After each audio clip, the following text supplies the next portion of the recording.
Hey everybody, it's Scott and Junebug and Rita. This is our Cosmic Dialog session number 39, and we kind of have something kind of cool that we wanted to try. So I'll let you introduce it, Rita. Okay, so we had this idea of not only can we speak into the future, not only can we speak from the future to say what has happened, we can speak from the past and rearrange what happened there. And just thinking of this yesterday, I think we've only had this in our heads for 24 hours or so. And it was just like, I don't know how can we, I don't even know where to go in the past. But I think I've got a starting point. So let's just have a conversation. Let's just do it. So, and we'll know when what's best. So we are bending time again. So that's fun. I like it. Okay, you want me to get going? Sure. Junebug is listening. Yeah, she's totally tuned in here. So I had this dream that was very much similar to a life review. And it took me back to this moment of starting kindergarten. And so here it is, 1970. I have just moved from Kansas City back to Nebraska with my family. And I started kindergarten in Kansas City, and in the middle of the year, I'm plopped into this whole new class of kindergartners in the middle, around Christmas time. And we're at a table and we're all coloring, and I've got this whole thing going on because I'm all about coloring. And these other kids start taking my crayons and just violating my boundaries. And I'm just like, what is going on? Can't you see that I'm working on stuff? And why are you breaking the crayons? Don't you people have mothers? Why do I have to teach you manners and boundaries and just that was the feeling of this whole, that is the feeling I'm in right now. These people are breaking my crayons and there's no reason. We can all have everything we want. I want that. I want everyone to know we can all have everything we want. And so I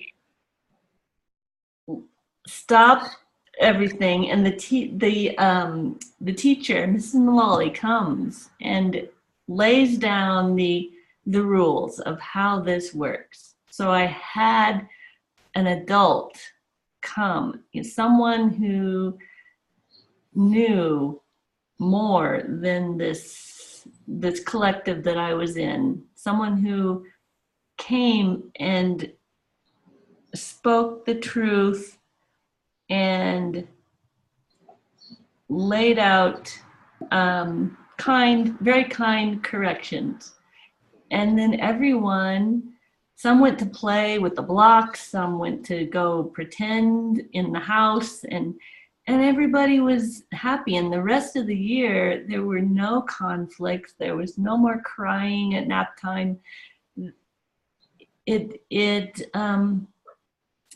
was just that moment of me being frustrated and needing a third party or another party to come and smooth it out. Wow, yeah, and as a little supercharge for that, when I take myself back there, I noticed too the reactions of the kids. The reason why they broke your crayons is that they didn't know how to deal with people who were making art that was just different for them. They didn't know how to deal with that. Well, that's really cool, but I wish I could do that. And that's a really great picture. And well, who does Rita think she is? You know, I can make a picture too, but then I realized, well, I couldn't make a good picture like that, so I'm just going to break her crayons. And it was that moment, and I as I travel back with that too, and I witnessed that for you.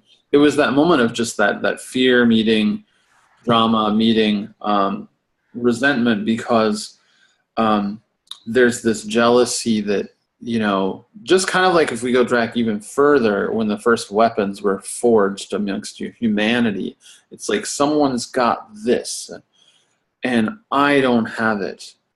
And so I'm going to carve a weapon so that they either don't exist or they can't do this anymore, so that I get all this glory. It's just this, and I'll trace it back farther, that's like that first weapon that's forged. And so these children are actually tapped into that. It's actually good early on to see that first weapon forged. Here I am in kindergarten, and how dare Rita make this beautiful, beautiful cosmic circle. You know, she's even wearing a circle on a shirt that she has on, that she had a picture taken, and it's beautiful. And I'm not even, you know, my mom didn't teach me to draw that, and I just don't know what it is. So I'm just going to break her crayon so that we don't have to see that ever again. And so that's the energy that comes from. It's like that whole humanity energy, the first weapons that were forged, that kind of like fell everything. And yeah, and then so when I go back and I see that, I see this teacher coming in and offering this correction, this loving hand of correction that just, you know, and of course, like, maybe it's temporary. I think the kids went off to pretend and they forgot about it. They all forgot that they broke Rita's crayons, and then Rita, but then they dispersed and Rita got to, you know, color again and do all those things, but yet the damage was done. And so, just like the weapons that are forged and they're used against someone, that damage is done, and that leaves a permanent trauma. You know, we have to deal with that trauma no matter what, is our responsibility. But it's part of humanity that these things have left a trauma, that we get to reenact over and over again, or we get to learn from the loving hand. So anything more? Tell me more, Rita, about that time and what you felt was going on. Well, from that was a realization that I wasn't the only one feeling frustration in that situation. Just as you already said, that I had sparked a grief or a loneliness or a feeling of insecurity in the other kids, with no intention of doing that, just by doing what I do. And so it was really, without being able to verbalize any of this at the time, of course, I felt it. And that's what the important part was. Yes, the damage was done, but I felt all of it in the moment. I even, you know, in kindergarten, we have a little room to cry. And so I was crying about the crayons, but then the teacher showed me that we had more. And so it didn't matter. So I took that experience and noticed it all the way through life. It's practically a daily thing. Sparking the just rubbing up against some kind of trigger in someone else. And that I learned in that kindergarten room, where no one intended to teach me this, that was one of my gifts. And so I'm sure that affected my whole life, knowing that that was a gift. It was not something to suppress. It was not something to smooth out for other people. And that's, I think, what has led to us even becoming the cosmic fixers. And you probably have had these similar experiences, and that's why we connect so well. Yeah, for me, when this topic came up of like traveling back into the past, I was in a hot tub at the gym. And this is a symbol that comes up for me all the time. So when I am in like immersed in water in a hot tub, and you've seen this if you belong to a gym that has a hot tub and a pool, there's like a grand, large room in a building with the pool and the hot tub. So that's a big ceiling or whatever. And I found myself slipping back in time to a time that was very ancient, a time that was more of like of a Roman Empire. And I remember this time, and I actually traveled back to this time while I was in the hot tub recently, just to get information. And I was in some sort of like Roman temple. I was working for, the establishment, the established ruling paradigm, the rulers of the era. And one of the benefits that we got to have was to soak in the baths along with all of the folks that were very, privileged or who worked for the privileged, who were in the system of control. And there were many benefits to working in the system of control, to being inside of it. You ate well, you were housed, you had good clothing, you could actually pick your mate, you could actually have as many children as you wanted, because you were actually in this this prevailing structure, and you could actually just sort of deny that you were actually oppressing people, because, well, this is the law. This is the law that we live in. This is the law that Caesar has laid down. And thank goodness we have a law, because we have to have laws. And but I remember going back and traveling back to that person I was, sitting in the bath, sitting in the hot tub back in the time of the Roman Empire and Caesar, and actually connecting with that moment.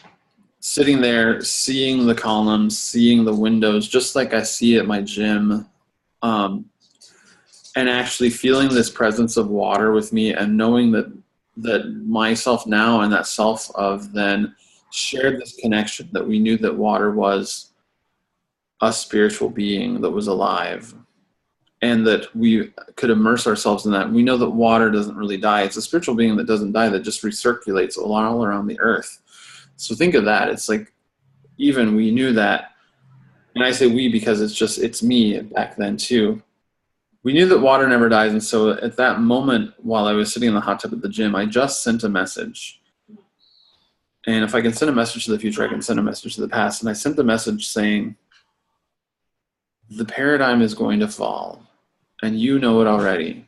You know it already, that your structures that you're living in will not stand forever. And you know that this empire is going to fall. And you can actually feel comfort in that too, that knowing, yes, your privileged life that you're sitting in, the ability that you have to, own your own horses and chariots, and to be paid massively well, and to be housed well, and to eat well, you have actually, you are living on borrowed time, but you do have this space of contemplation. You have this quiet time where you actually are more in alignment. Interrupted. I'm on a call.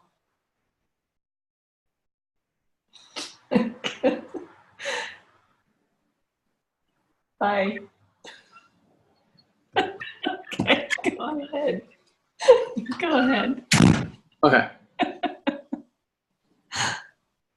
Sorry about that. It's okay. It's all right. So no, it was but it's a time where we actually like I connected with that person, and we were actually experiencing the same moment in different timelines, and it was like I was here sitting in the gym in the hot tub and then feeling this, and hearing a conversation from someone else over there. Well, if you can afford this gym and to belong here and go to this gym and do all these things, you must have life together. And then it was the same conversation in that empire in the past of like, if you are here and you can sit in the emperor's baths and be soaking up the healing properties and have everything taken care of for you because you belong to the system, you must be doing something right. And in both of those situations at the same time, we both knew, because we were sharing this message to this unending water life form, that we knew that these systems were going to fall. And we knew that this is the cosmic, if we look at the stars and we understand those things, we understood those things in the time of this empire as well, because we had science and we had knowledge and we had systems and laws and rules, and science was taking over from the old ways of spirit and religion, because they were looked at as weak then and they were looked at as weak now. And so I shared a moment with that person I was a lifetime or many lifetimes ago, and shared that experience through these molecules of water, this life form of water that carries images and memories, and doesn't die. It just recirculates over our earth, and it's been here. So that for me was such a profound connection when I traveled back, and I actually sent that message back through the water and through the past, saying, you are here for a reason. You're here to witness this, and over lifetime after lifetime, you will still witness this. This is a witnessing of a repeating pattern that will go on, and you know that your empire will fall. I know that my empire will fall, and so I felt more connected to a spirit soul by traveling in the past and realizing that. So and what you did with that is you ended up on a beach meditating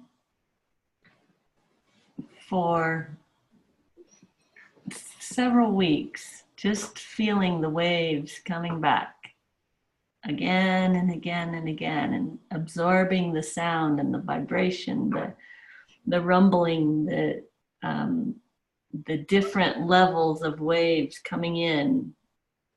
And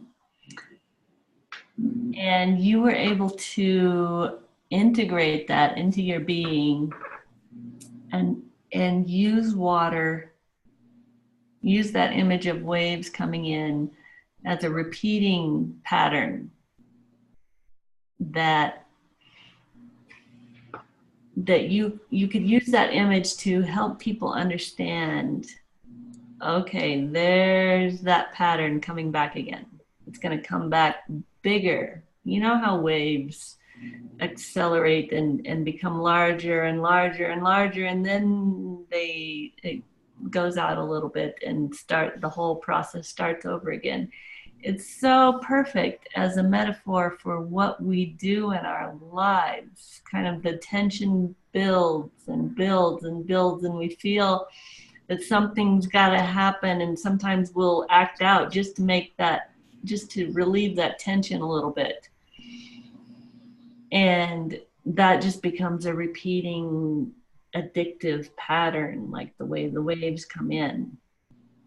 And yeah, it was a way for people to understand and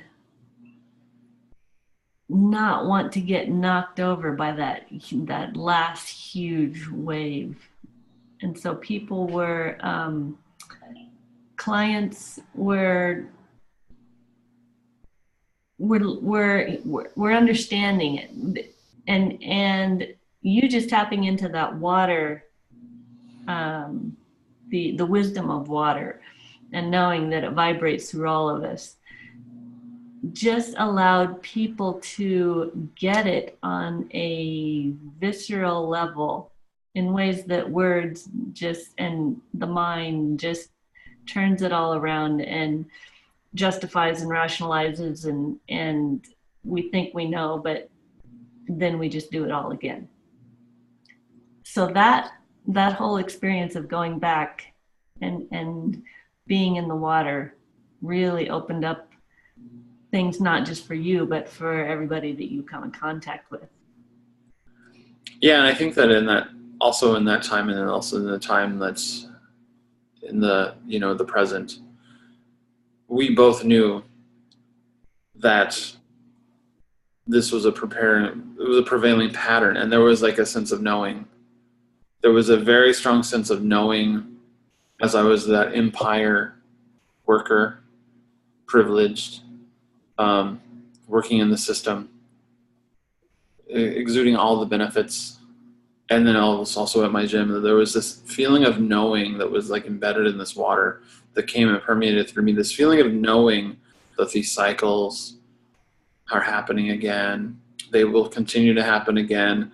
And that actually there are this is the way of you know, nature. I mean, if you see polished stones, like if you go to a lake, say Lake Superior or whatever lake you see, or even the Narmada River in India, you see polished stones that are perfectly polished, perfectly rounded, perfectly made. There are even like Shiva Lingam stones in the Narmada River in India that are shaped like eggs, because this wave and this pattern has happened for, you know, thousands of years in that space. And so there is a natural progression. Our empires fall. Humanity awakes. Humanity builds things up. They have choices. The empire raises its face again. Humanity decides. Humanity gets to learn again. Humanity gets to progress again. There is this cycle of, you know, breaking down. We have to have our breakdown. But then even in that time of that empire time of the past, there was the knowing made all the difference. That knowing made all the difference, so that people around me actually, you know, the guards, the workers, the money people, the tax collectors of that prevailing empire kind of knew. They started this knowing too, because all I had to do was plant a seed, dip in the water, and just saying things to them like, you kind of have a knowing, don't you? You have a knowing about all of this right now, that's kind of an illusion. And of course, a few times they would say, what are you talking about? I was like, well, I'll let you carry it on. Because of course, like, we weren't really allowed to say in that oppressive regime, we had all these benefits. Who are we to say that this was all an illusion? Because we got paid handsomely, we got homes, we got chariots and horses and food, and we could marry the women or men that we wanted. It was a free society based on science, and it was just exploding, and we had everything that we needed. But this knowing that this is all an illusion, once you had that knowing, it was like it stayed with you. And I had that conversation with that self of that empire in the water, and I got to say to him again, you know, this is all an illusion, and that this is going to fall, and it's the natural progression. This is our breakdown, and it's beautiful. We know it, and we are the witnesses to see it, and maybe we'll see it again, and I'll talk to you again then. And how did he respond to that? He knew. He was like, good to see you. It's nice to connect. That was the connection. It wasn't a grief moment. It was just a connecting moment. And knowing that there was like someone looking back at him from far into the future. Someone was looking back at him and heard that message, and I was looking back farther and I heard the message from him. And so, you know, even in quantum physics, if you believe these things, not to get a little teachy, but, you know, the same matter, and I believe this was water that was there, molecules that were here during like maybe the last fall of empires or whatever, circulating the earth. They hold an energy, and they keep that energy no matter how far apart they become. And so the water that was part of this person who was you know, employed by an empire in ancient times, recirculates, and those molecules of water come and recirculate and repopulate here and become part of bodies and part of me and the anatomy of me and the consciousness of me. No matter how far apart they are, time and space, they still vibrate. And so I find a little comfort with that, and I think that's what my alter ego Roman Empire employee was feeling too. We're all the same. We're part of this consciousness. We do go on and on. He couldn't articulate that part, but he could acknowledge that because he could connect.